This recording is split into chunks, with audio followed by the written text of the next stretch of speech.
into or already living under heightened health restrictions. I understand your frustration. People need to know this is not forever. These are temporary restrictions to help control the spread of the virus. There are difficult days and weeks ahead, but we will get through this together. People are not on their own. We have an economic plan that will protect the jobs and livelihoods of the British people wherever they live and whatever their situation. And just as we have throughout this crisis, we will listen and respond to people's concerns as the situation demands. And I make no apology for responding to changing circumstances. And so today, we go further. Mr. Speaker, the Prime Minister was right to outline a balanced approach to tackling coronavirus, taking the difficult decisions to save lives and keep the R rate down while doing everything in our power to protect the jobs and livelihoods of the British people. The evidence is clear. A regional, tiered approach is the right way to control the spread of the virus. My right honourable friend, the Chief Secretary, yesterday set out for the House our economic support for businesses who are legally required to close. We're providing billions of pounds of support for local authorities, a grant scheme for affected businesses worth up to £500 million every month, and of course, we expanded the job support scheme, with the government covering the cost of paying 2/3 of people's normal wages if their employer had been legally required to close. And for areas in Local Alert Level 3, we have made available over £1 billion of generous upfront grants so that local authorities can support businesses, protect jobs, and aid economic recovery in a fair and transparent way. That is our plan to support closed businesses. But it is clear that even businesses who can stay open are facing profound economic uncertainty. This morning I met with business and union representatives, including those from the hospitality industry, to discuss the new restrictions. Their message was clear. The impact of the health restrictions on their businesses is worse than they hoped. They recognise the importance of the tiered restrictions in controlling the spread of the virus. But a significant fall in consumer demand is causing profound economic harm to their industry. It is clear that they and other open but struggling businesses require further support. So, Mr. Speaker, I'm taking 3 further steps today. First, I'm introducing a new grant scheme for businesses impacted by Tier 2 restrictions, even if they aren't legally closed. We will fund local authorities to provide businesses in their area with direct cash grants. It will be up to local authorities to decide how best to distribute these grants, giving them the necessary flexibility to respond to local economic circumstances. But I'm providing enough funding to give every business premises in the hospitality, leisure and accommodation sectors a direct grant worth up to £2,100 for every month Tier 2 restrictions apply. And that's equivalent to 70% of the value of the grants available for closed businesses in Tier 3. And crucially, I am pleased to confirm these grants will be retrospective. Businesses in any area which has been under enhanced restrictions can backdate their grants to August. I have been listening and engaging with colleagues around the House, including but not only my honourable friends Sir Hayward and Middleton, Hyndburn, Penistone and Stockbridge, South Ribble, Burnley, Keighley, Cheadle, Lee and Southport. And I'm pleased to confirm the backdating of the new grants means we are being more generous to businesses and places which have been under higher restrictions for longer.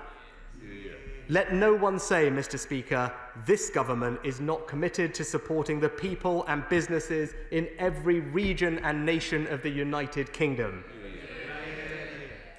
Second, to protect jobs We are making the job support scheme more generous for employers. If businesses are legally required to close, as we've already outlined, the government will cover the full cost of employers paying 2/3 of people's salary where they can't work for a week or more. For businesses who can open, it is now clear the impact of restrictions on them, particularly in the hospitality sector, is more significant than they had hoped. So I am making 2 changes to the short-time work scheme to make it easier for those businesses to keep staff on rather than make them redundant. First, under the original scheme, employees had to work for 33% of their normal hours. Now, we will ask them to work only 20% of those hours. Second, the employer contribution for the hours not worked will not be 33% as originally planned, or even 20% as it is in the October furlough scheme. It will reduce to 5%. And the scheme will apply to eligible businesses in all alert levels, so businesses that are not closed but face higher restrictions in places like Liverpool, Lancashire, South Yorkshire and Greater Manchester, as well as the devolved nations, will be able to access greater support. These changes mean more employers can access the scheme and more jobs will be protected. We have made this one of the most generous versions of a short-time work scheme anywhere in the world. It is better for businesses, better for jobs, and better for the economy. Third, as we increase the contribution we're making towards employees' wages, I'm increasing our contribution to the incomes of the self-employed as well. Today, we are doubling the next round of the self-employed income support from 20% to 40% of people's incomes, increasing the maximum grant to £3,750. So far through this crisis, we have now provided over £13 billion of support to self-employed workers. Sole traders, small businesses, and self-employed people are the dynamic entrepreneurial heart of our economy, and this government is on their side. In conclusion, Mr. Speaker, a wage subsidy for closed businesses, a wage subsidy for open businesses, cash grants of over £2,000 a month for Tier 2 businesses, and up to £3,000 a month for closed businesses, support for local authorities, support for the self-employed, support for people's jobs and incomes, all on top of over £200 billion of support since March.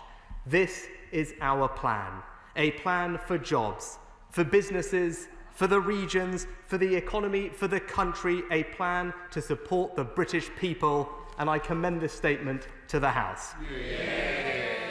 We now call the Shadow Chancellor of the Exchequer, Annalise Dodds. Thank you very much, Mr. Speaker. For months, we've urged the Chancellor to get ahead of the looming unemployment crisis and act to save jobs. Instead, we've had a patchwork of poor ideas rushed out at the last minute.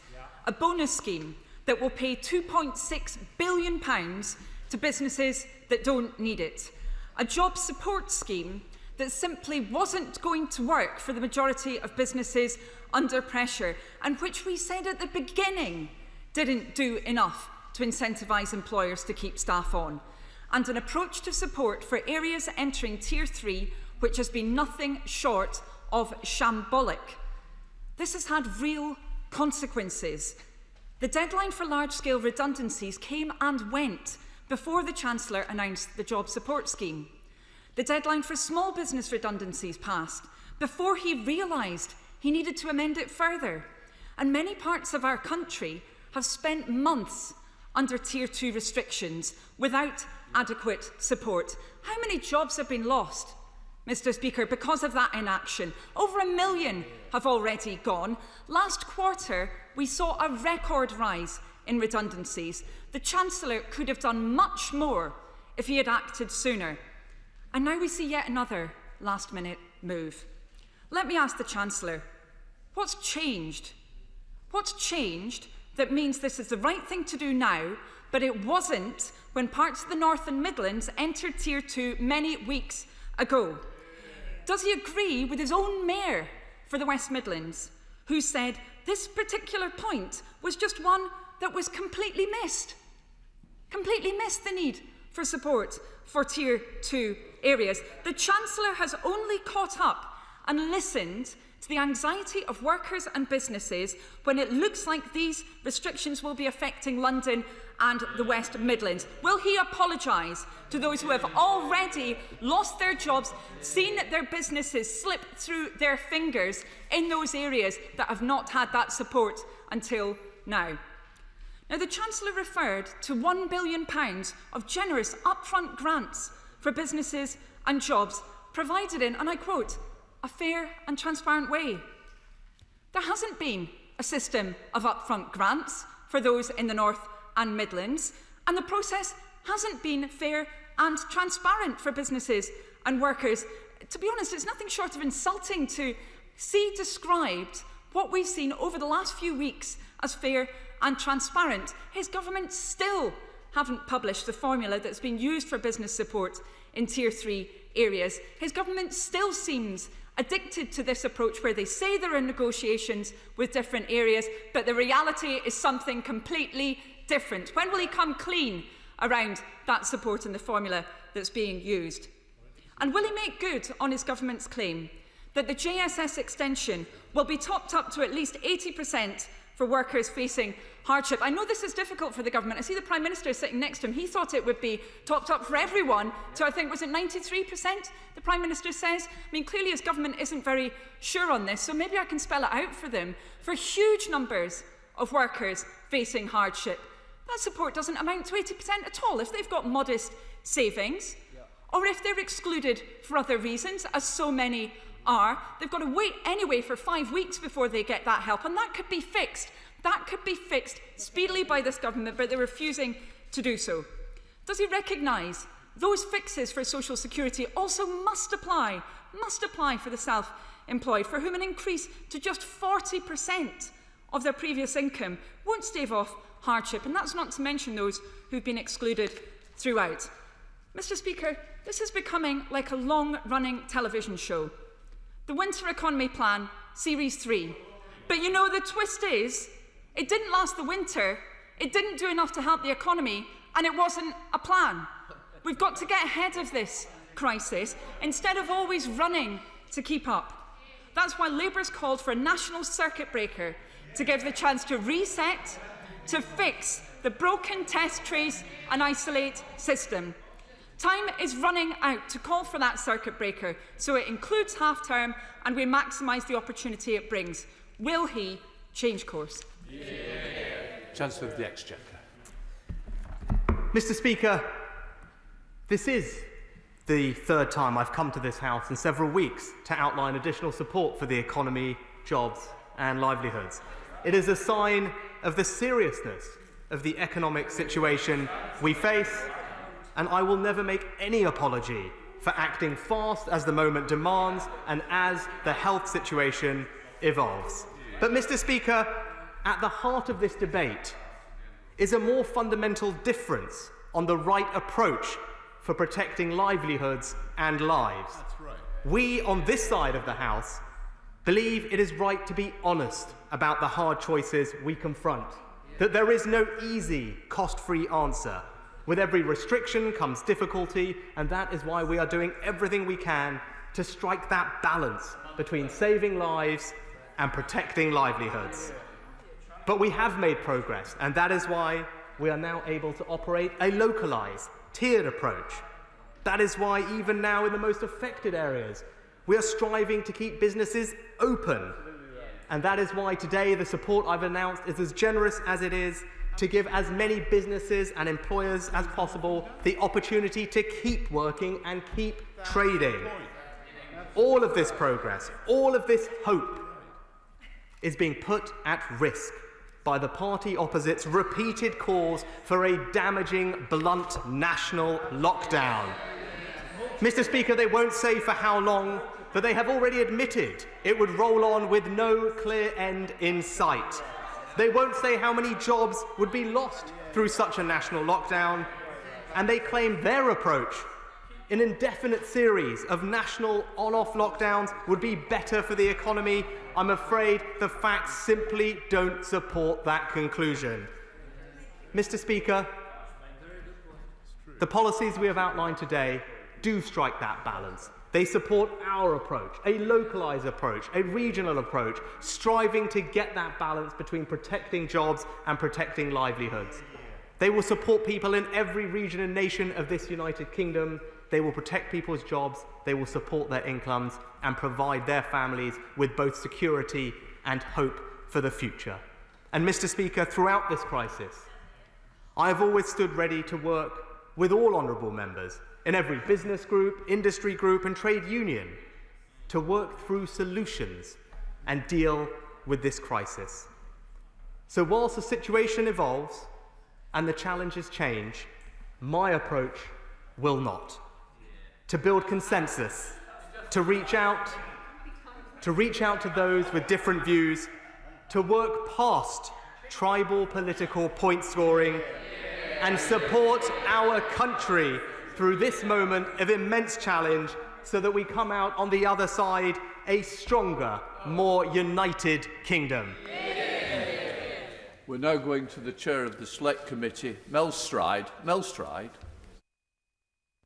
Thank you, Mr. Speaker, and I very much welcome my right honourable friend's statement, and that once again he has listened to businesses. But when it comes to lockdowns, and I have to say I agree with his remarks that he has just made about circuit breakers, could I draw my right honourable friend's attention to the minutes of the SAGE meeting on the 21st of September, which state, in the context of lockdowns, and I quote, "Policymakers will need to consider analysis of economic impacts and associated harms alongside this epidemiological assessment. This work is underway under the auspices of the Chief Economist." So could my right honourable friend update the House on the progress made by the Chief Economist? And will he agree with me that to ensure a balanced public debate, the Chief Economist or similar economic expert should join the epidemiologists for number 10 COVID press briefings? Well, Mr. Speaker, I'm grateful to my right honourable friend for his observation. He's absolutely right. The party opposite did reference the SAGE minutes, but seemed to forget that part of the minutes, which struck very rightly that balance between protecting jobs and protecting lives as well. And he can rest assured that that is what we on this side of the House and in this government will always do. I may spare the Chief Economist the pleasure of the press conferences, but he is right that that analysis is taking place. I've presented some of it at the press conferences. I'm happy to talk more about it at this dispatch box, but fundamentally he will know, as I know, our economy is facing enormous strain. Almost 750,000 people have already lost their jobs, and sadly more will, which is why, Mr. Speaker, a regional targeted approach is the right approach. It allows us to both protect lives and protect livelihoods. Let's head up to Scotland to the SNP spokesperson, Alison Thewlis. Thank you, Mr. Speaker. This is the third statement from the Chancellor in the space of a month, but this is not a good sign of good management. This is a sign of panic and chaos from this government, and none of this should be coming as a surprise to them. It's telling that the government has put out more under embargo today than they gave out to opposition spokespeople, a sign of real disrespect to the other parties in this House. And we in the opposition benches have called for more certainty and a plan, because the evidence is that we are not coming out of this coronavirus crisis any time soon. The Chancellor has not listened and he has not responded. So I ask again for three things. I ask him to listen and to act, to extend furlough and cease at the rates from earlier in the year to protect jobs and livelihoods, to fill the gaps and help those excluded completely from his support schemes. He knows this is a problem and he is choosing to ignore it.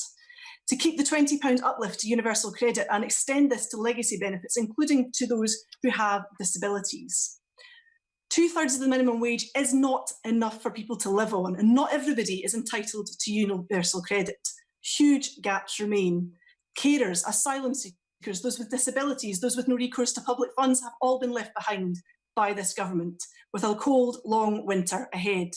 Significant sectors like culture and the arts, hospitality and food and drink wholesalers tourism, transport and aviation, and many more aren't going back to normal anytime soon, and they deserve government support. Will he align his support scheme with the Scottish Government's public health proposals and the other devolved institutions? UK Government support for Scotland does not go far enough to mitigate the local lockdowns we have faced. The UK Government must now provide clarity on the Barnett consequentials to help us plan and to help us protect businesses and our people. The Scottish Government needs this now, today, not in 3 months' time, not eventually, and not at some point in the future. We need this now, and the Chancellor should give clarity today on this so the Scottish Government can act. The Chancellor's scheme has been full of holes, time and time again. He comes here in a knee-jerk reaction, full of panic, rather than planning ahead to a situation we told him would arise. This is nowhere near whatever it takes, and I ask him to go further today and work with all the opposition parties and the devolved institutions to get this right. Thank you, Mr. Speaker. I'll say to the honourable member is when we outlined the original job support scheme, it was actually very warmly welcomed by not only various business groups, including the CBI, the FSB, the Chambers of Commerce, but also by the trades unions, because everyone at that moment recognised it was a significant and generous intervention to protect the jobs and livelihoods of the British people. But, Mr. Speaker, the situation has changed. The health restrictions are having an impact, particularly in the hospitality sector, which the Honourable Lady mentioned, which is why we have taken the steps we have today, and we are providing the certainty she asked for. For this scheme will last for at least 6 months through to next spring. There is certainty over that. The grants we have outlined today will work on a monthly basis for as long as those businesses are either in their Tier 2 restrictions or they are closed under Tier 3, so businesses can plan on that basis. And lastly, with regard to the Barnett consequentials, this government will always ensure that people will benefit from this support wherever they are living in the United Kingdom, which is why we have provided an upfront guarantee to devolved nations worth £14 billion, which will help devolved nations also plan at what is, I understand, a difficult time for everyone. Thank you, Mr. Speaker. I'm really pleased that the Chancellor has listened and shown that this government will always support the North. I'm delighted that these Tier 2 retrospective measures, such as the expansion of the job support scheme and the business grants, will make a massive difference to people living in Glossopdale, in my constituency, who have been under Tier 2. On the point of the business grants, can I urge the Chancellor to make certain that the money and the guidance on how that money can be used is made available to councils as soon as possible, so that those businesses who need it can get it urgently and help save jobs? Well, I thank my honourable friend, and he's been right to champion the situation for his local businesses, and I know this will be warmly welcomed by them, and I can give him that assurance we will work as quickly as possible to provide that guidance, which, as I said, the grant value will be calculated on the number of hospitality, leisure and accommodation business premises, scaled by their rateable value. Added to that will be a 5% discretionary top-up, and then the local authority can use its discretion to allocate that money as it sees fit for their local area. Mr. Speaker, it seems the Chancellor's much vaunted winter economic plan hasn't even lasted the autumn. His tinkering with the system demonstrates that he's been behind the curve all along, and it's sowed hardship and confusion. So why is the support he offered in March not being replicated as the virus comes back and we're suffering a second wave in October? Why is he trying to achieve local lockdowns on the cheap? Mr. Speaker, I'd say to the honourable lady that I wouldn't consider £200 billion of total support could ever be accused of doing anything on the cheap. That money has gone to support public services like the NHS, people, their jobs, their livelihoods and businesses. And I will commit to this House that we will continue to do everything that is required, and we will continue to adapt and evolve as the circumstances demand. Mr. Speaker, can I thank my right honourable friend for bringing forward this package, for listening and acting in the interests of the economy. Isn't it essential that we align the interests of business and the economy with the interests of controlling the virus, rather than let these become polar opposites in argument with each other? And can we perhaps draw back from some of the partisanship that has soured relations over the last few days, because I don't think that does any good for public confidence in how we are all tackling this very difficult and wearing crisis? Well, I think those are wise words from my honourable friend, and I think he is right to highlight the importance in this House and elsewhere of us adapting a constructive and collegiate approach to tackling what is clearly a national crisis, and one which we will get through, Mr. Speaker, but we will get through it by working together and emerging stronger on the other side. Thank you, Mr. Speaker. From tomorrow, Wales will begin a 17-day firebreak lockdown to help control the spread of the virus. And during that period, there will be two support schemes from the Treasury as one ends and another one starts. First Minister of Wales asked the Chancellor to allow Welsh businesses to access the job support scheme a week early, which I understand the Chancellor has refused. So a further request has been made to ease the rules on furlough for 1 week to allow people to get that support. We need to ensure that bureaucracy is reduced, so to allow Welsh businesses to protect jobs. So could I ask the Chancellor, will he be flexible on what support specifically will he give to Welsh businesses? Mr. Speaker, we've actually tried to reduce the bureaucracy by making sure that we don't have overlapping schemes at the same time. That would only increase complexity for businesses.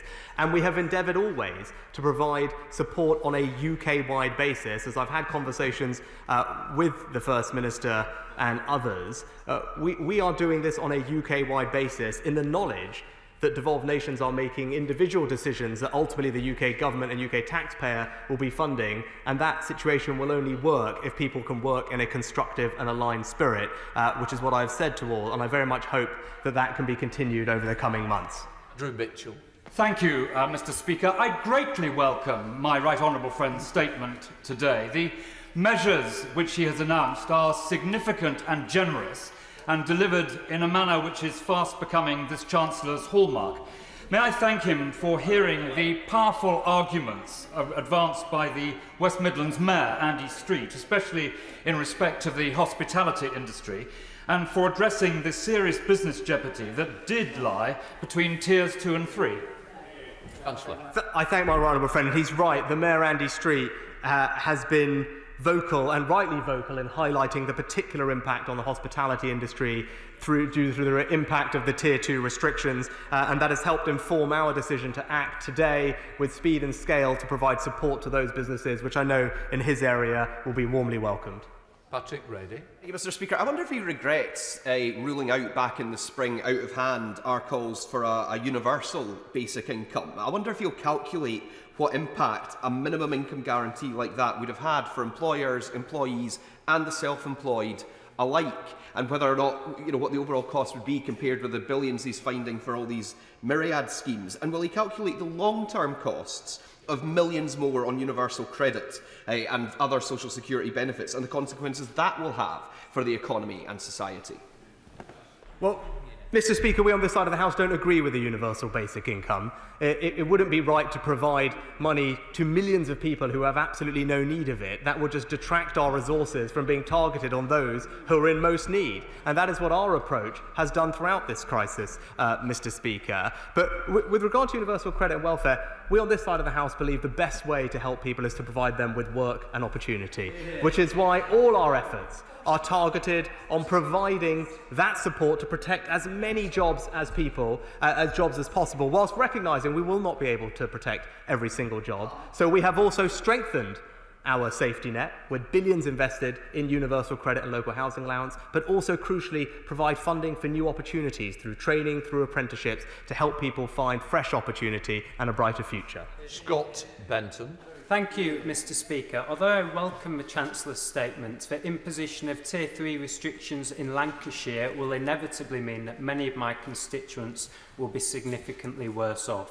Whilst the additional funding for Lancashire, including the £42 million package, is welcome, there will still be far too many businesses who cannot access the Chancellor's direct support. Hundreds of hotels in my constituency stand to lose thousands in lost bookings, but because they have not been mandated to close, they will not be entitled to the additional support packages. Will my right honourable friend take steps to ensure that businesses such as small hotels, which are completely unviable under Tier 3 restrictions, can access grants and the extended job support scheme? Mr. Speaker, I'm happy to tell my honourable friend that the money that was provided to Lancashire for overall business support as it entered Tier 3 can be used precisely to help the businesses that he rightly mentions that are being impacted by the restrictions, even though they are open. That's what that funding is there for the County Council and other local authorities to do. But I would also say that the enhanced generosity of the job support scheme that I've announced today will go a long way to helping those businesses as well, making it very easy and affordable for them to get the wage support they need from the government to protect as many jobs as possible. Christine Jardine. Very much, Mr. Speaker. And while I appreciate yet another partial U-turn from the Chancellor, what this country needs now more than anything else is leadership, clarity, confidence that the government is in control, rather than this constant reaction patchwork with every hallmark of having been written on the back of a cigarette packet that we're getting from this government. I would plead with the Chancellor, please now consider going the whole way and keeping the job retention scheme going after the end of October. Let the devolved nations know what consequences they're going to have, because they need to plan as well. And give the country what the Chancellor promised. The Chancellor told us he would do whatever it takes. Well, this is not it. Mr. Speaker, the Honourable Lady asked for an extension of the job retention scheme. It's worth drawing her attention to the fact that the employer contribution in October of the job retention scheme is 20%. Under the new, more generous job support scheme, that it has been reduced to 5%. It is more generous and it will protect more jobs and more people's livelihoods. Shall withdrawn, Jin Chan. Thank you, Mr. Speaker. Can I welcome the Chancellor's commitment to helping all of the United Kingdom of Great Britain and Northern Ireland, and we much value the monies that come forward. Can I speak for the distribution sector, who deliver daily perishable foods to care homes, to NHS, to schools, but also to pubs, cafes and restaurants that are closed in Tier 2 and Tier 3 locations? The costs for distribution continue to be the same for jobs and vehicles and for business. So can I make the request and ask the Chancellor, what help can those in the distribution sector access from this announcement? Thank you.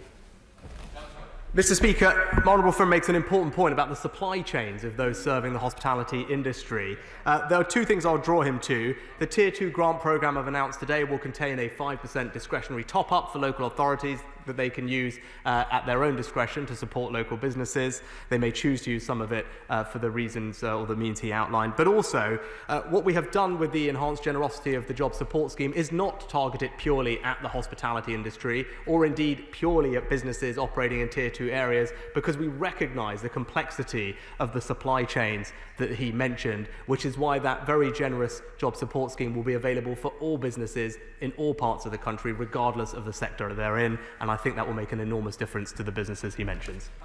Thank you, Mr. Speaker. They say that good things come in small packages. Well, my right honourable friend might be small, but he's delivered a huge package of job-saving, business-boosting support that will benefit the people of Stockton South and right across the country. I'd like to thank the myth, the man, the legend that is the right honourable friend for this life-saving support for businesses in my patch, and ask if he'll continue to review and react promptly to the ever-changing situation in his characteristically charismatic way. Mr. Speaker, I'm very grateful to my honourable friend for his, I think, kind compliments, but he will know he is a large part of the reason that I'm in this House, and so he can take much as the credit or blame as is required for that. But I can give him that reassurance. I've been delighted to visit his local businesses with him. I know he is an enormous champion for his local community and for his local high streets and local businesses. He works very hard on their behalf, and I know that the measures we've announced today will make a difference to him and make sure that his community continues to be a thriving place. Then do mission. Thank you, Mr. Speaker. Alan Gent runs the Petersgate Tap in my constituency. He employs 5 members of staff. The impact of this pandemic was already choking his business. He's currently not paying business rates, but his private landlord has rejected the request for a rent holiday. And now Stockport is in Tier 3. He cannot stay open. The support currently offered is woefully inadequate. Will the Chancellor now commit to addressing the real hardship of those who work in Stockport's pubs, bars and hospitality sector? Well, Mr. Speaker, I have every sympathy with the honourable gentleman's constituent. I know what a difficult time it must be for him and his team and those that are in similar industries. But what I would say is that actually I think the support provided already will help his constituent. That pub will be eligible for a business rate cash grant of up to £3,000 per month that he remains closed in Tier 2 restrictions. If you look across the UK, obviously it will vary by place. That should largely cover the vast majority of small and medium-sized pubs' rental bills for that time. And of course, those 5 team members that he mentioned could be put on the expanded job support scheme at essentially no cost to the employer, and those employees' wages will be protected and covered by this government. Drew Jones. Thank you, Mr. Speaker. Firstly, can I congratulate my right honourable friend on his statement and thank him for all that he is doing. Harrogate and Knaresborough is at the medium tier level, but areas surrounding it are at the Tier 2 higher category. Businesses have noted that with concern, and they're worried about what might happen should the position change in our tier be increased. This enhanced package, I think, will therefore be welcomed, and I welcome it strongly. Does my right honourable friend agree that with the reduction in employer costs, that will result in more jobs being saved? Mr. Speaker, as ever, I thank my honourable friend for his thoughtful comments, and he's right, and that is why we took the decision to make this a universal approach with enhanced generosity to deal with the situation he mentioned of businesses operating in proximity to other areas under restrictions, those supply chains. This is a universal, generous approach designed, as he said, with a lower employer contribution to make sure that we can protect and support as many jobs as possible. McCarthy. Thank you, Mr. Speaker. Back in March, the Chancellor said that with regard to the exhibition sector, those that have physical properties and business rates will be eligible for the cash grant. But when they approached their local councils, they found out that this wasn't true, that because they didn't open their premises to the public, they weren't eligible. Exhibition companies in my constituency have received minimal support and are really struggling. And obviously, conferences and mass events, it looks like they won't be going ahead until a vaccine's in place. Now, it might not offer a photo opportunity like being a waiter at Wagamama, but can I urge the Chancellor to meet with those exhibition companies, including those in my constituency, and hear how much they're suffering? Mr. Speaker, the Honourable Lady might be making disparaging comments about photo opportunities at Wagamama. That's precisely because that sector employs 2 million people. They are disproportionately lower paid from ethnic minorities, younger and women. And it is right that we focus our support on the hospitality sector. They are the ones that are particularly impacted by these restrictions. But she is also right to highlight the plight of those in the events and exhibitions industry. I'm very sympathetic to that. Those businesses with business premises will receive business rates relief if they are in those categories. And indeed, the Tier 2 grants that we announced today in the categories I said would include hospitality, leisure and accommodation. Under the VOA office codes, exhibition and event spaces are typically included in that, so they would be included in the calculation of the grant value provided to local authorities. Thank you, Mr. Speaker. Business leaders I speak to, both in Arundel and South Downs but nationally, recognise that tailoring your response to the circumstances is a strength, not a weakness. They also know there's no easy choices, but the worst of all worlds would be a blunt national circuit break which would cost rather than save jobs. My honourable friend is absolutely right on his last point, and I know with his considerable business experience that he brings to this place, we're lucky to benefit from that, and he's right. In business and as in public policy, it is right that you evolve and adapt to the circumstances. That is what we have done today, but it is right that we do it in a targeted, tiered way, not the blunt national instrument that, as he rightly says, would unnecessarily cause hardship and cost jobs. Thank you, Mr. Speaker. I understand that 4:30 today, Government Minister will meet with local leaders in Nottingham to put us into the 3rd tier. We have to find this out through the media because local members of Parliament haven't been invited, which is saddening. But we, of course, if there are measures that need to take place to protect the health and well-being of our community, of course we'll support them. But these will have a profound impact on our local economy. So I asked the Chancellor today, if Nottingham moves into Tier 3 this afternoon, what package of support will he be putting in place to protect our jobs and businesses? Mr. Speaker, I know it will be a difficult time for the honourable gentleman's constituents, and he's right that they should engage constructively, and I'm glad that he and his local area is doing that. There will be a variety of support available. For closed businesses, they will receive grants of up to £3,000 a month paid centrally. Obviously, there will be a negotiation and a conversation with the Community Secretary, which will result in an amount of support being provided for businesses, similar to other areas. And of course, there is a formula to provide support, as he will know, up to £8 per head for the local authority. And that money is used to enhance local compliance, enforcement and contact tracing. So I know those conversations are ongoing, and I very much hope they can have a constructive outcome. Head to Essex with Stephen Metcalfe. Stephen Metcalfe. Thank you, Mr. Speaker. Can I warmly welcome my right honourable friend's statements and thank him for supporting people and businesses across Essex. Already over 15,000 people have benefited from the furlough scheme and over 5,000 from the self-employed income support scheme. These additional measures to support those who have been adversely affected by the recent introduction of Tier 2 in Essex are a real welcome addition. And will he confirm that he will continue to do whatever it takes to support our country and our economy? Mr. Speaker, I can give my honourable friend that assurance, and he mentioned some numbers, and that's ultimately what it is about. We stand in this place and talk about many billions of pounds and policies, but ultimately it's about the people, their jobs and their livelihoods that we are trying to protect. And I'm delighted to hear that the 20,000 people that he mentioned will have benefited from the support that this government has put in place, and I can give him and them the assurance that we will continue to do exactly that. Wales enters a firebreak lockdown tomorrow evening. There are concerns that there will be a week-long gap in support between the end of the furlough scheme and the introduction of the new wage support scheme. It would be good if the Chancellor could consider giving Welsh businesses early access to that scheme, but can I ask him to clarify its eligibility criteria, and in particular whether seasonal workers will be eligible for support? Mr. Speaker, there won't be any gap in support, and please tell the honourable gentleman that, because, as he knows, the CJRS runs all the way to the end of this month, and the job support scheme starts on the 1st of November. So there'll be complete coverage and no interruption in that. We've provided Barnet funding on the grants from the moment I announce them, so that is also available to the Welsh Government. And with regard to the specific treatment of seasonal workers and the computation of the reference earnings, that is set out in the guidance for the CJRS, and that will remain consistent in the new job support scheme. Richard Fuller. Thank you, Mr. Speaker. On the 8th of July, my right honourable friend said his measures would be, quote, always unencumbered by dogma and driven always by the simple desire to do what is right.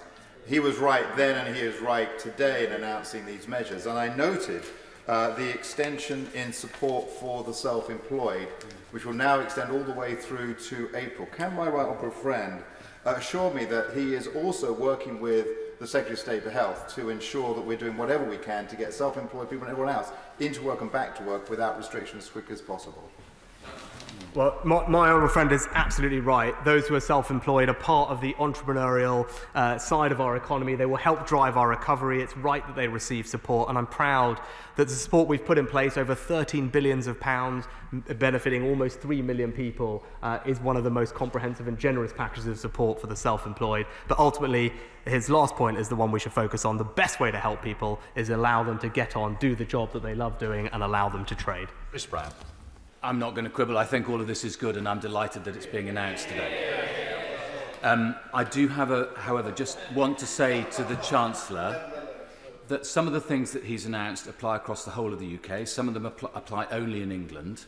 And this does provide a lot of confusion for a lot of ordinary people out in the country who don't watch what we're doing in here every day and don't follow every element of the minutiae. Can he just clarify precisely how much money is he really announcing that is new money today that is going to be spent in England through the local authorities on these new business grants in Tier 2 areas? And how much extra money, I don't want to know about the 14 billion, which was from earlier, for the devolved nations. I want to know how much extra money, because of Barnet consequentials, is now coming to Wales. Mr. Speaker, I thank the Honourable Gentleman for his comment, and he is right. I can appreciate the confusion, and as we do try and do things on a UK-wide level, obviously not everything will be. I can't give him a precise figure because these are demand-led schemes. What we have tried to do is provide upfront funding guarantees in advance of that demand being drawn down in England and the Barnett consequentials being delivered. We true those up on a regular basis. I'll be happy to write to him with further details, but on a regular basis we true up the amounts but try and provide the funding to Wales, Scotland and Northern Ireland in advance of that demand actually occurring in England, which I think is a better and more generous approach for devolved nations. Thank you, Mr. Speaker. I welcome the Chancellor's statement. Keeping a link to viable jobs is absolutely crucial. So does my right honourable friend agree with me that it is better to keep businesses open and functioning where possible with support than locking down nationally multiple times? Yeah, my honourable friend is absolutely right.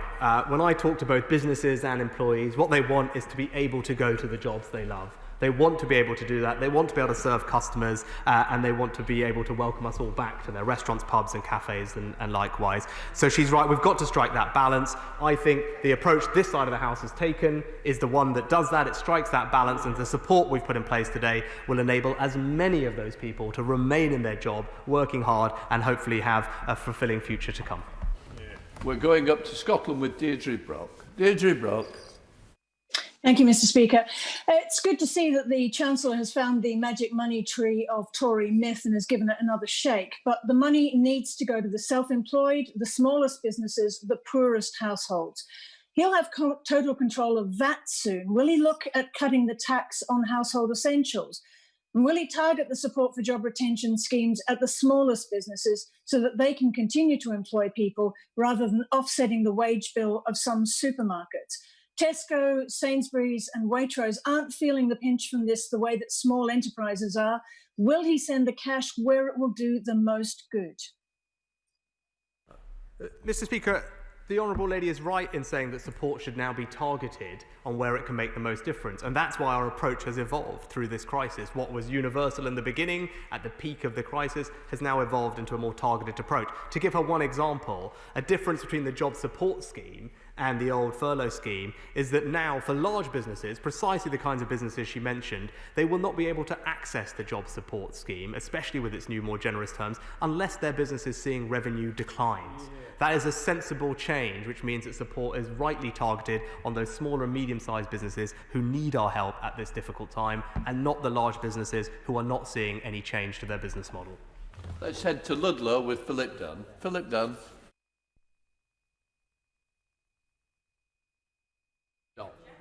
Yes. Naz Shah. Thank you, Speaker. I don't need to tell the Chancellor that where we're going, where the economy is plunging further into a crisis. The biggest thing that businesses tell me in my constituency is uncertainty is their biggest enemy. We've been in extra restrictions for over 150 days now. If we go into Tier 3, and given that he doesn't want a planned circuit breaker, what support will he give the businesses in my constituency of Bradford West? And importantly, how long should they be prepared for uncertainty? Mr. Speaker, I'm pleased to tell the Honourable Lady that the Tier 2 grants that I announced today will be backdated. So for her businesses and her local authority will receive funding backdated to when they entered Tier 2 restrictions. And I think those grants worth up to £2,000 or just over a month will be of an enormous support to her businesses at what I appreciate is a difficult time. James Wild. Thank you, Mr. Speaker. Although Norfolk remains in Tier 1, this additional support for hospitality, tourism and other businesses is very welcome. And as well as the short-term measures in this plan for jobs, looking longer term, will my honourable friend bring forward proposals at the spending review for tourism zones, including one for Norfolk and Suffolk, and also accelerate the rollout of gigabit broadband for businesses in North West Norfolk so they benefit from greater connectivity sooner? Well, my honourable friend is regularly reminding us all about the importance of digital connectivity in rural areas like his and indeed mine. And he will know, as I do, that this government is committed to bringing both gigabit-capable broadband and indeed mobile phone network to all those parts of our country that otherwise might not have as strong connectivity as they would like. And I know he will join me in welcoming that, but it also will make an enormous difference to the local economy in his and other rural areas. Let's head up to Greater Manchester with Debbie Abrahams. Debbie Abrahams. Thank you, Mr. Speaker. Mr. Speaker, 23 OECD countries had job subsidy schemes in place for a major event such as a pandemic. Unfortunately, the UK wasn't one of them. This government's piecemeal approach to the pandemic is leading many of my constituents to ask why we were so poorly prepared in every single way for this pandemic. In Oldham East and Saddleworth, unemployment has nearly doubled since March. We know now across the country that nearly 300,000 people weren't eligible for social security support, a third of whom were disabled, and 1 in 10 were from the Northwest. So for those low-income workers covered by this new financial package, how many will be excluded from social security support to top up their wages? Well, Mr. Speaker, the Honourable Lady is right to say we did not have a wage support scheme when we entered this crisis, which is why I'll place on record my thanks to the fantastic team of officials, both at the Treasury and also HMRC, for acting with unbelievable speed and decisiveness in helping me create, design and implement these schemes in record time, enabling us to help pay the wages and protect the jobs of over 9 million people. Dr. Luca. Thank you, Mr. Speaker. Last night I had a meeting with Hinckley Bid and met with businesses who raised their concern about what would happen if they go into Tier 2. I told them at the time the Chancellor and the Treasury were listening. I'm pleased to welcome the support coming in for Tier 2 today, should indeed my area move into that area. In the spirit of listening, would he consider providing a roadmap for areas that are struggling the most, like weddings, events and conference and travel industry, to try and give them some clarity and certainty going forward? Well, Mr. Speaker, I'm grateful to my honourable friend for raising this, and I know he has raised the impact of the potential Tier 2 in his area on his businesses with me, and hopefully he will be reassured by the announcements today. Now, with regard to travel and events, and those things are interlinked, I think, as he knows, as I know, we must work on finding a way to allow more travel to happen. That is something that the Transport Secretary has spoken to colleagues about and is actively engaged in working with industry and health professionals to see what more we can do to facilitate greater ease of travel and therefore open up just travel corridors, but also help our events industry as well. To North Down with Stephen Farry. Stephen Farry. Thank you, Mr. Speaker. It is important that the public health and economic support measures move in harmony. Northern Ireland had to go into tighter restrictions on the 16th of October ahead of other parts of the UK. The 20% employer contribution on the outgoing job retention scheme is a major challenge for employers to keep jobs. Given that the Chancellor has shown some flexibility today, can I ask him to reconsider the timescale on the new scheme and potentially backdate the 5% employer contribution to the 16th of October?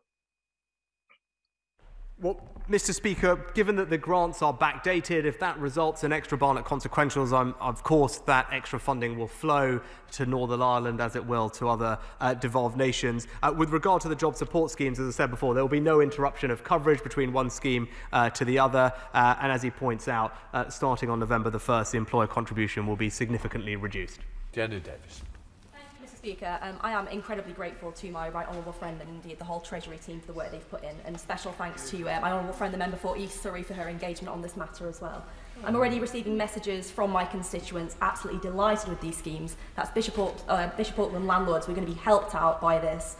So I just have one question, and that is, how quickly can we expect these grants to hit businesses? I know County Durham did an exceptional job at getting those out last time, but if we could provide a timeline, that'd be very helpful. Great. Well, Mr. Speaker, I know my honourable friend is a proud champion of all her local pubs, especially judging from all her Instagram photos. I'm very jealous, but having visited at least many of them with her on the campaign, I'm glad that she is providing them with the support that they need at what is a difficult time. I know the grants today will make a difference. I can reassure her we will work very quickly in getting the guidance out. The funding will be available on a monthly basis, starting as soon as we start the restrictions, and a month later the funding will be there for those businesses to pay out.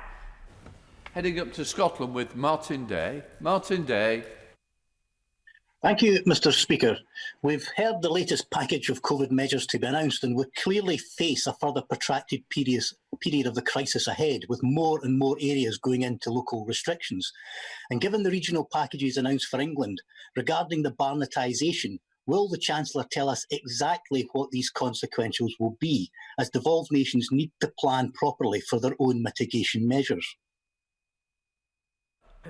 Mr. Speaker, I refer the Honourable Gentleman to my previous answer. We've taken the approach of providing upfront funding guarantees to devolved nations. That's worth £14 billion currently, and on a periodic and regular basis, we will update and review those. But in all ways, when dealing with these demand-led schemes, it's difficult, which is why we've taken the approach, which I think is generous and better, of providing upfront funding to devolved nations. Robert Neal.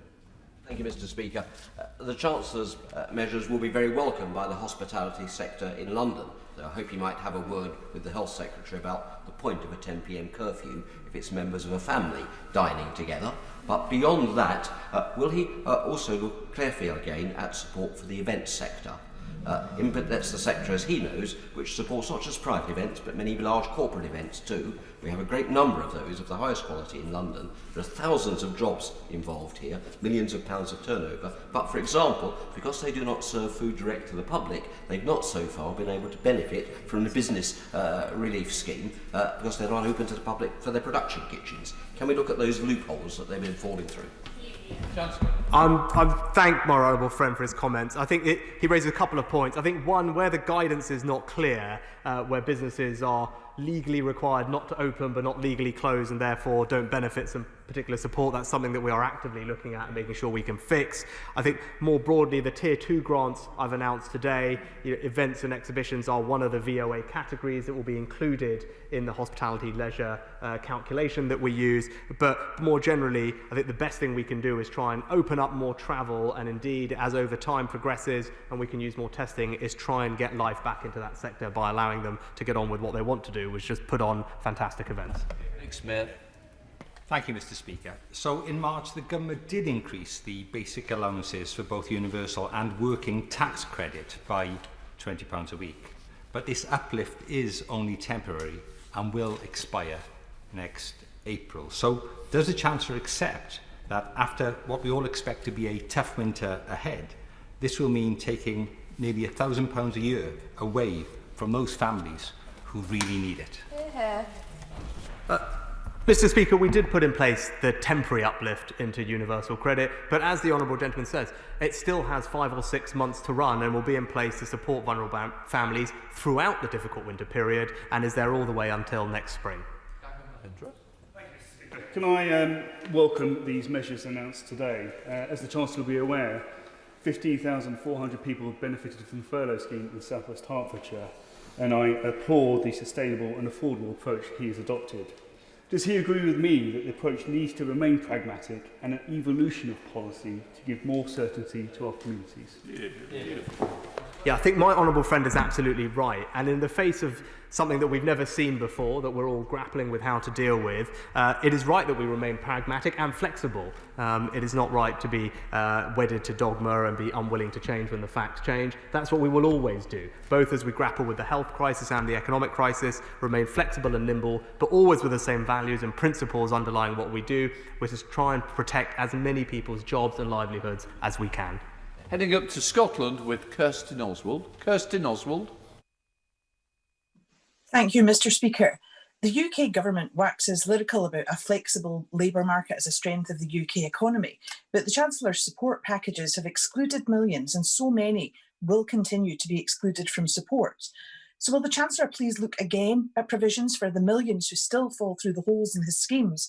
And if he won't do the right thing by these excluded groups, will he please release the resources to devolved administrations to allow them to do so?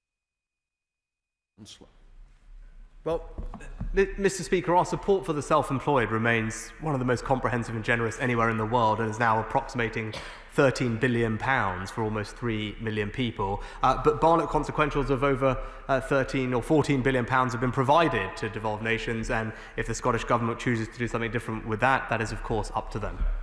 Withdrawn. Stephanie Peacock. Thank you, Mr. Speaker. In the last 6 months, the number of people forced to claim unemployment benefit in Barnsley has doubled. If the Chancellor is saying livelihoods have to be balanced against lives, should the people of Barnsley expect unemployment to rise, the death rate to rise, or both? Well, Mr. Speaker, it's exactly because we need to adopt a balanced approach which is why we've taken the more regional and tiered approach that we have done. And we've never pretended that there are easy choices here. It would be wrong to say otherwise. We are balancing protecting the economy, protecting people's jobs and livelihoods, whilst also suppressing the virus and doing so in the least damaging way possible. There is no perfect answer, and as I said, there are no easy choices, but we will always be honest about that and try and tread that careful path between those two things. What I think would be more damaging for people's jobs and livelihoods is a blunt national lockdown, which would inflict unnecessary hardship and suffering on people where the virus is not particularly rampant. Allen. Mr. Speaker, throughout this crisis, the Chancellor has shown himself to be adaptable, nimble, flexible, dexterous, agile. Maybe it's the Peloton bike or a yoga exercise, I don't know what it is, but they are skills, critical skills, essential in success in any endeavour. I thank the Chancellor from the bottom of my heart for the measures that he has announced today. They will benefit my constituents who have struggled so much to keep their livelihoods afloat, and I am truly grateful to him. Does he agree with me that the sledgehammer blunt instrument of a circuit breaker, fire breaker, call it what you like, that type of lockdown will be devastating to our communities, devastating for our economy, and will he do everything he can to ensure that that does not happen? My honourable friend is absolutely right, and I thank her for her warm words. And she knows, as someone who is a huge champion of small business in her area, repeatedly bringing their concerns to this chamber, how damaging it would be to inflict unnecessary pain and suffering on those businesses and those people's jobs and livelihoods. That's why the Prime Minister's approach, this government's approach of a regional tiered strategy, is absolutely the right one. Let's head up to Greater Manchester with Tony Lloyd. Tony Lloyd. Thank you, Mr. Speaker. The Chancellor will recognise that whilst the tier system is only a few weeks old, Greater Manchester has been de facto in Tier 2 for 3 months now, before moving into Tier 3 this week. The Chancellor told the House, my honourable friend for Bradford, that these grants will now be retrospective. Can he be absolutely clear? Will the grants for Greater Manchester go back to the beginning of our period of de facto Tier 2, and not simply when the government introduced the more formal legalistic Tier 2? Yes, Mr. Speaker, I can, and I hope I did provide that reassurance for all areas that have been suffering essentially de facto, as you said, restrictions. We will backdate the grants through to the beginning of August as required, and that will benefit many local businesses in Greater Manchester. And I'm grateful to the representations I had on this fact from many colleagues around the House, including many of the ones I mentioned earlier in my statement. Let's head up to Yorkshire with Julian Sturdy.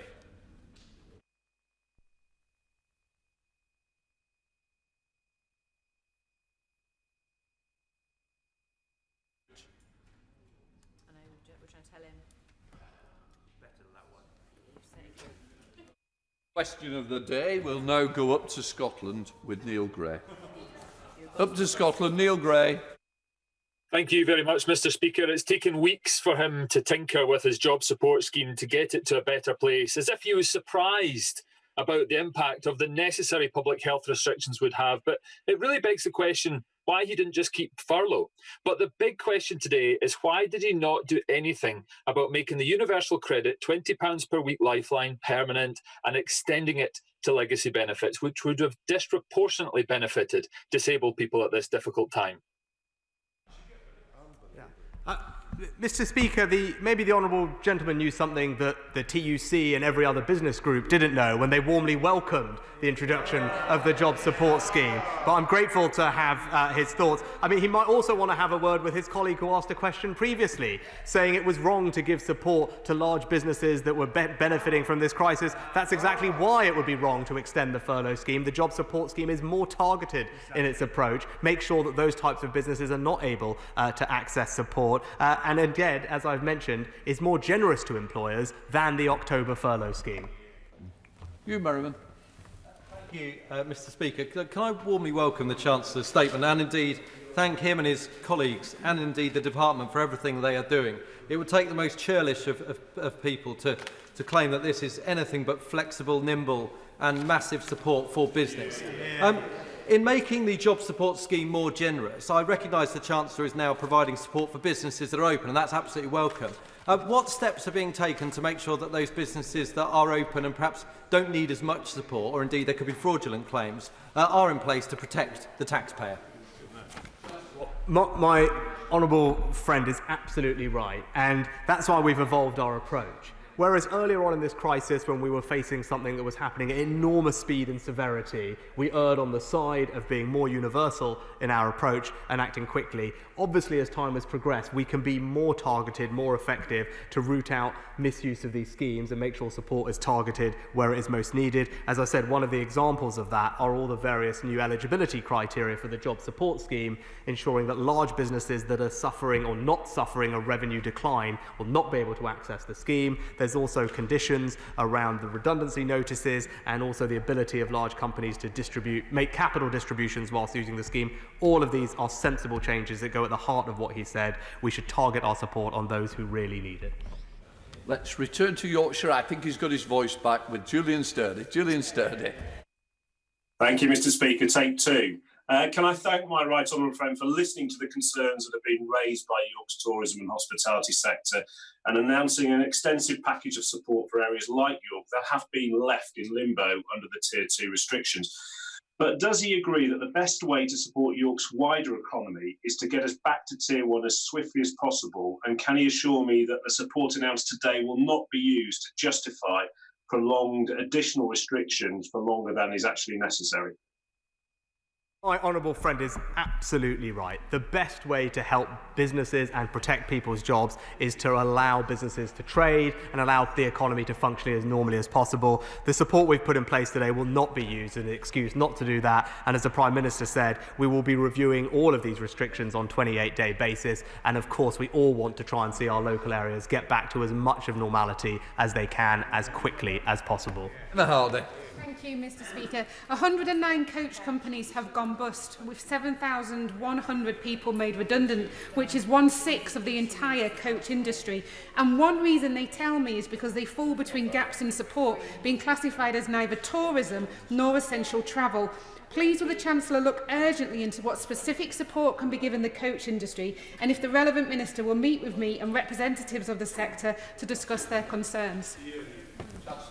Well, Mr. Speaker, I'm happy to organise for a relevant minister to meet with the Honourable Lady, and hopefully those companies, and she's right about the difficult time that they are experiencing, will have been able to access, for example, the bounce back loans or the CBIL loans to help them with cash flow, ditto with the VAT deferral and time to pay. But I appreciate it is a difficult time for them, and the best thing we can do is allow more economic activity so they can get their coaches full as quickly as possible.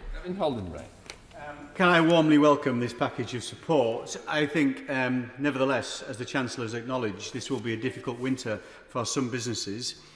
When we move into hopefully a spring recovery, we'll see the reintroduction of the full rates of VAT and business rates.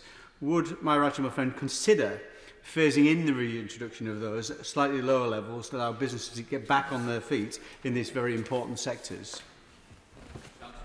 Mr. Speaker, as ever, I'm grateful for my honourable friend's advice and support. And he's right, the business rates holiday we've put in place this year has provided over £10 billion of support to almost 1 million businesses. I know what a vital lifeline it is. So, of course, we keep all measures under review, and future fiscal policy is for budgets. But I thank him for raising the point with me. Let's head back to Yorkshire with Richard Bergen. Richard Bergen. Thank you, Mr. Speaker. When I previously asked the Chancellor about furloughed workers having to survive on less than the minimum wage, his callous response was that they would be, and I quote the Chancellor, able to work elsewhere. Yet minimum wage workers in very high virus areas, whose workplaces have been forced to shut, will now have to live off just 2/3 of the minimum wage. That's just £5.81 per hour, the minimum wage level of 11 years ago. So will the Chancellor introduce a wage floor so no such worker has to live off less than the minimum wage? Mr. Speaker, we've addressed this point before, but I'm happy to repeat it. For those who are very low-paid workers, they will benefit from the flexibility and responsiveness of universal credit. And that is when universal credit taper works. The way it works is it will replace the falls in income with a top-up in universal credit worth about 63 pence in a pound, meaning, for example, a single person in their late 20s working in hospitality, renting privately in a flat, for example, in a northern city, will receive about 92% of their original income on an after-tax and after-benefits basis. Davis. Thank you, Mr. Speaker. Can I also warmly welcome the Chancellor's statement today? Does he agree with me that it is vital and absolutely right that we take this decisive action to support businesses and jobs today? But it's also important that we are mindful of the sustainability of public finances for tomorrow. Chancellor. My honourable friend is absolutely right, and he would have seen the figures from this week detailing the difficult situation of our public finances, the scale of the borrowing, the scale of the increase in our debt this year. And whilst right now our primary focus should be on supporting jobs and employment, given the restrictions in place, it is always right that we have one eye on the future. We must be careful not to mortgage our children's futures, and that's why our interventions will be done in a way that is sustainable and affordable for the long term to ensure that we live within our means over time. Heading to Greater Manchester with Andrew Gwynn. Andrew Gwynn. Thank you. I was critical of the Chancellor on Tuesday, so I want to thank him for listening and acting on one of the key asks of all Greater Manchester MPs, of all the council leaders in our city region, and yes, of our Mayor Andy Burnham too. And that's that our businesses and supply chain should be supported in Tier 2 because we've had 12 weeks of these measures with no help and no support, and many really are struggling as we tip into a stricter Tier 3. For some it will be too late, but I thank him for making this retrospective. How soon will these funds be released? Because it is pressing, and what calculation has he made of the 12-week entitlement for Greater Manchester businesses? Mr. Speaker, I'm grateful to the right honourable gentleman for his comments, and I tell him we will work very quickly with the VOA to calculate the value of those grants. We're just working through that detail, and I hope to be able to provide him with the figures and all Manchester MPs as soon as possible, and we will of course release that funding as quickly as we have calculated the values. Speaker, and on behalf of my constituents, can I thank the Chancellor for this comprehensive economic package. Clearly, he's a Chancellor who listens, and I thank him for that. Will he join me in commending Andy Street, the Mayor of the West Midlands, who campaigns passionately for further support, who's not a showboater, who just gets on with the job and gets things done? My honourable friend is absolutely right. I'm always grateful to hear from the Mayor, Andy Street, and my honourable friend is right. Andy has rightly put on the agenda the situation of especially hospitality businesses in Tier 2 areas that he represents, and wanted me to be aware of what was happening. And I'm glad that today's set of measures will make a difference to both my honourable friend and Andy's wider set of businesses, and I know to many other businesses across the country. Let's head up to Merseyside with Bill Esterson. Bill Esterson. The Chancellor says he will only support viable businesses. Kim runs a wedding photography business. She's self-employed and she works from home. And like millions of people, she hasn't qualified for any of the measures the Chancellor has announced. Weddings will need photographers again, and Kim already has 71 bookings for next year. So what is the Chancellor's message to Kim and millions like her about why he thinks her business isn't viable? Mr. Speaker, I'm very happy if the honourable member wants to write to me with the particular circumstances of Kim, and I'd be happy to see what various things we have done that may be of benefit to her and her business. Tom Hunt. I welcome this statement. It will ensure that the hospitality sector, even in those areas with much greater restrictions than my own, can hopefully keep going and come through this, as opposed to the approach of the Labour Party would hammer the hospitality sector, even in areas such as mine in Ipswich, where we currently have very low levels of COVID. And it would also give some reassurance to my constituents that if worse does come to the worst and cases increase, that there's that additional support there. One of the things that I thought some of these grants could be used on is potentially winter heaters and gazebos, because we can still socialise outside in the winter months. Want to know what your thoughts are on that? Well, Mr. Speaker, I think that's a very, very interesting idea. Obviously, for areas in Tier 3, the local authorities receiving funding to use at their discretion, it may well be that that is an idea they want to take up. And of course, for both open and closed businesses in Tier 2 or 3, I've announced a series of grants today, and that will be obviously up to the business to use for whatever it wants. Primarily, we assume they will use them to cover the fixed costs of things like rent, but of course, it will be up to them what they use them for. But he makes a good suggestion, together with our planning changes, meaning that those businesses can serve as many customers as possible, even though they face restrictions at the moment. 53 withdrawn, so Mr. Buchan. Thank you, Mr. Speaker. I warmly welcome the additional support for Tier 2 areas like my constituency in London. Does my right honourable friend agree with me that we need to get London back into Tier 1 as soon as possible, since London is the engine of this country's economy, accounting for 25% of all tax revenue?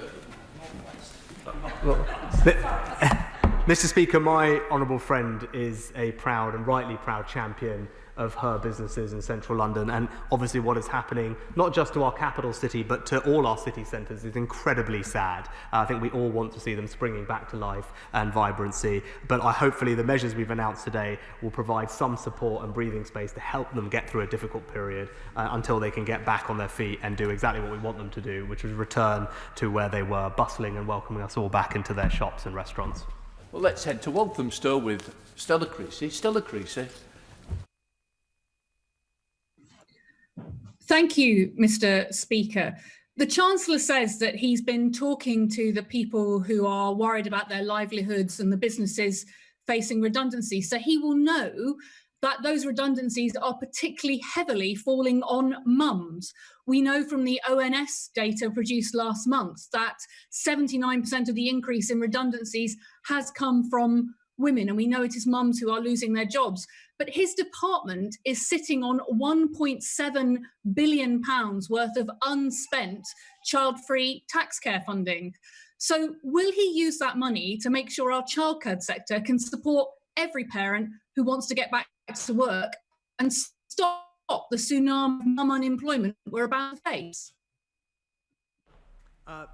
Mr. Speaker, the Honourable Lady is right to highlight the particular importance of good quality childcare, and I think, as she said, enabling mums to be able to protect their employment. I'm happy to look at the specific suggestions she mentioned, but I think we have made recently, in the last budget and before, some changes to the operation of tax-free childcare to enable it to access, so it's more available to more people. She's right that the take-up hasn't been what it's forecast, which is why we put the changes in place to broaden the approach and broaden the eligibility of people on it, but I'm happy to look at her specific suggestion.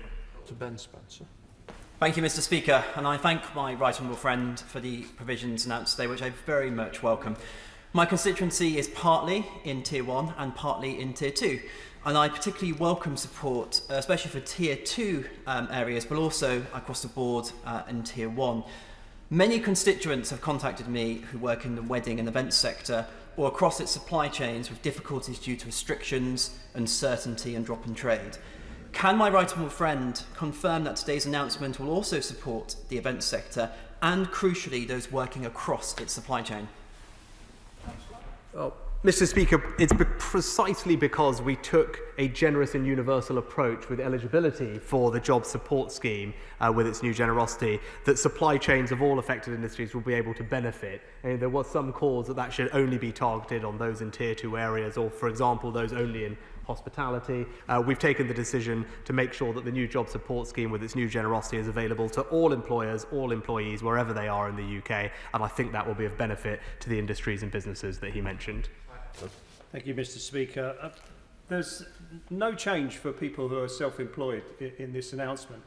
A constituent of mine has contacted me, who back in March was assessed as earning too much to qualify for any assistance. Her income has now been revised down, but there is no way for her to appeal that original decision. So this is no way to treat self-employed people. Can the Chancellor go away and look at these people who've fallen through the net? Mr. Speaker, perhaps the honourable gentleman missed the part of the statement, for which I apologise if it wasn't clear, but we have doubled the value of the self-employed grants that will be paid in the winter from 20% to 40%, mirroring the increase in the government's support for those who are in employment and ensuring parity between self-employed and employed. But as I said, that is generous and comprehensive. With regard to the income threshold, yes, he is right. We have decided to target support for self-employed on those who earn less than £50,000. That is 95% of all those who are majority self-employed, and of those 5% who aren't included, the average income of those people is about £200,000. Martin Vickers. Mr. Speaker, I welcome my right honourable friend's package, and he has quite rightly adapted the support that he's given to the changing circumstances. Can I look beyond the pandemic and to the economic recovery, and could I urge continued support from my constituency in respect of the Greater Grimsby Town deal? We also need broadband connectivity, and a special mention there for the village of Well Newton, and I know he'll be disappointed if I don't also mention Freeport status for Immingham and the Humber ports. Again. Well, my honourable friend is absolutely right. It's important that we can look through this crisis to our economic recovery. I know his area will play a starring role in helping drive that recovery, whether it is Grimsby or a Freeport and Immingham. I'm pleased to say we're making good progress on the Freeport process and hope to be able to announce the bidding process very soon, and I look forward to receiving his local area's application when the time is right. Dave Doohan. Thank you, Mr. Speaker. The nature of the government's interventions in this crisis are reactionary and with significant gaps in that support. A principal casualty of the gaps in that support are the 3 million excluded who have had a devastating summer, and I urge the Chancellor to advise me what support will he now give. He's used the word generous over 20 times in this statement. What support will he give to the 3 million excluded? And can he do them the service of not telling them how he supported other people? What will he do for the 3 million excluded? Mr. Speaker, everyone who is self-employed circumstance will be very different. It may well be that they own a business premises which will benefit from business rates relief, or indeed a cash grant. It may well be that they've used the bounce back loan scheme, as over 1 million small businesses have. It may be that they're benefiting from the enhanced welfare system and the improvements to universal credit and the local housing allowance. Or indeed it may be that they are the self-employed people who today will benefit from a doubling of the grant that I've announced, which will be up to over £3,700 this Christmas. This remains one of the most comprehensive packages of support for those that are self-employed anywhere in the world. Dr. Kieran Mellon. Thank you, Mr. Speaker. On behalf of the Hot Pulp Pub in Wisterton, Hickory Smokehouse in Shavington, Pirrie House in Nantwich, Giovanni's in Crewe, 8 Farmers in Leighton, all of whom have been telling me about the difficulties they've been facing, I want to thank the Chancellor for the support measures he's announced today, which are going to make a huge impact on their ability to get through this troubling time. Can you confirm when this support will be available and whether it will be backdated for those of us that have been in Tier 2 for some time? Thank you. I think if we're ending on this note, Mr. Speaker, I think my honourable friend is maybe exceptionally hungry to hear that roll call of great-sounding restaurants, which I hope I have a chance to visit with him. I can gladly give him that reassurance. We'll be backdating the Tier 2 grant support to the time that those restrictions were put in place, and I hope that will be of benefit to all of the restaurants that he mentioned and many more small businesses in his constituency. I have to notify the House, in accordance with the Royal Assent Act 1967, that Her Majesty has signified her royal assent to the following acts: Sentencing Act 2020, Extradition Provisionals Arrest Act 2020. In order to allow the safe exit of honourable members participating in this item of business and the safe arrival of those participating in the next, I am suspending the House for 3 minutes. Order.